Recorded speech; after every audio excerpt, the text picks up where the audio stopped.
Boker Tov, nous sommes le 22 juin 2022, c'est l'heure de la revue de la presse et des médias israéliens en direct de Jérusalem sur Radio Kalita.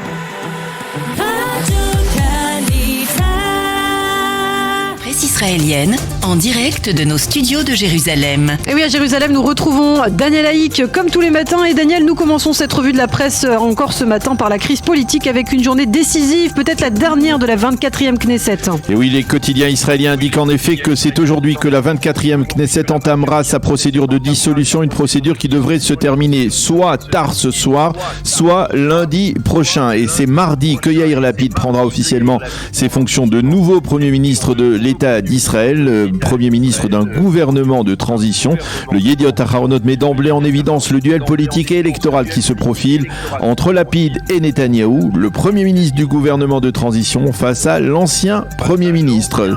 Le Israël Hayom lui explique que dans la conjoncture actuelle, Netanyahou tente de former un gouvernement alternatif qui éviterait au pays de nouvelles élections, mais il se heurte à l'opposition très farouche de Benny Gantz et de Gideon Sa'ar, et de facto on ne voit pas comment ce scénario pourrait se concrétiser. Le quotidien parle de probabilités infimes, mais aussi de propositions particulièrement généreuses du Likoud. Le portefeuille de Premier ministre pour Benny Gantz, de ministre de la Défense pour Gideon Sa'ar. Le site N12 nous informe qu'Ayelet Shaked est impliqué directement dans ces tractations. Quant au Parti travailliste, il tente de promouvoir le vote de la loi interdisant à un député inculpé de former un gouvernement, mais là encore, la probabilité que cette loi soit votée est extrêmement mince. Et puis hier soir, les journaux télévisés des 3 grandes chaînes de télé ont rendu public leurs premiers sondages électoraux depuis l'annonce de la chute du gouvernement. Et ces 3 sondages confirment les mêmes tendances. L'actuelle opposition gravite toujours autour des 60 députés sans pour autant franchir cette barre fatidique et d'obtenir un 61e, tandis que l'actuelle coalition disposerait de quelques 54 à 55 sièges au lieu des 61 actuels. Le Likoud caracole toujours largement en tête avec entre 35 et 36 députés, tandis que Yesh Atid de Lapid se renforce légèrement avec entre 20 et 22 députés selon les sondages. Par contre, Yamina de Naftali Bennett plonge et se retrouve dans 2 des 3 sondages autour des 4 mandats, légèrement au-dessus du seuil d'éligibilité. Le Haaretz mentionne ces sondages en page d'ouverture.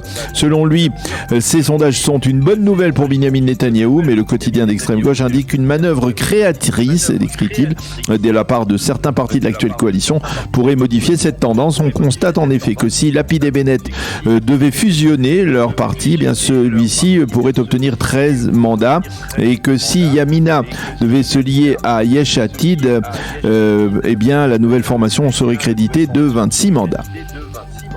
Alors justement, qu'écrivent les éditorialistes ce matin, Daniel, dans la presse israélienne autour de cette crise ? Amnon Lord indique dans le Israël Hayom que Yair Lapid, Premier ministre jusqu'aux élections, c'est incontestablement une bonne chose pour le Likoud qui pourra prouver les dangers de la politique du patron de Yesh Atid. Du point de vue de l'intérêt de la nation, il eût été préférable, écrit Amnon Lord, que Bennett reste en fonction. Pour Nadav Shragai, toujours dans le Israël Hayom, les prochaines élections seront l'occasion pour Binyamin Netanyahou de prouver qu'il est capable de placer à ses côtés dans la liste du Likoud des personnalités de haut niveau et pas seulement des inconditionnels apeurés. Qu'il est capable également de partager les succès, pas seulement les défaites, et de récupérer certains de ceux qui ont quitté le Likoud pour d'autres partis. Yossi Beilin, l'un des artisans des accords d'Oslo, enfin écrit toujours dans le Israël Hayom ce matin que la tentative de former un gouvernement qui mette de côté le traitement du conflit israélo-palestinien s'est avérée comme pathétique. Par contre, l'entrée d'un parti arabe dans la coalition a été une réussite et peut servir de précédent.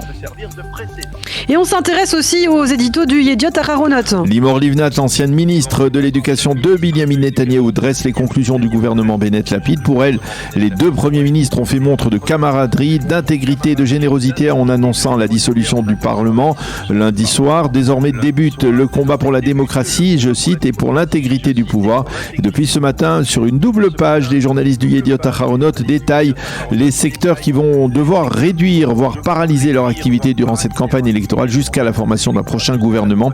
Par exemple, les infrastructures routières avec des embouteillages qui vont se rallonger à l'infini au cours des prochains mois. Hadar Gilad veut penser ce matin à ces Israéliens défavorisés pour qui chaque jour est un défi existentiel, et il porte en lui l'espoir d'une amélioration des conditions de vie sociale. Pour eux, écrit Hadar, chaque campagne électorale retarde un tel espoir et les conduit à attendre de longs mois les allocations ou les projets de loi qui modifieront leur statut social. Sever Plutzker dans le Yediot Ahronout toujours reste dans le social mais également dans le sanitaire. Il déplore que la coalition sortante utilise les mesures d'ouverture de la crise du corona à des fins de propagande électorale. C'est dangereux d'agir de la sorte, écrit-il. Dans le Var, Ivana Bresky énumère les succès du gouvernement sortant. Et puis pour terminer ce survol des éditorialistes, Amit Segal, le plus célèbre analyste politique du pays, celui de la chaîne 12, écrit que cette campagne électorale va se focaliser une fois de plus autour de Benyamin Netanyahou.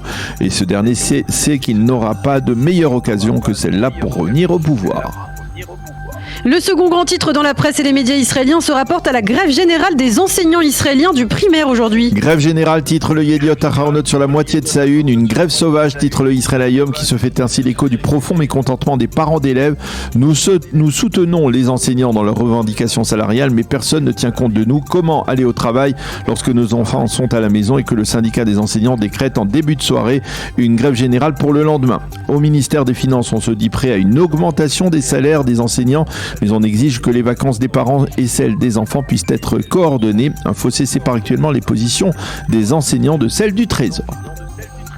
Et puis enfin, nous terminons cette revue de la presse avec le site Ynet qui constate que la classe politique française est dans une situation semblable à celle d'Israël. Et oui, la comparaison était incontournable et c'est le site Ynet qui parle de crise politique également en France. Le président Macron ne parvient pas à réunir une majorité qui lui permettrait de gouverner et après un mois en fonction, la première ministre Elisabeth Borne a présenté hier sa démission au président qui l'a refusée. On parle comme en Israël de nouvelles élections possibles.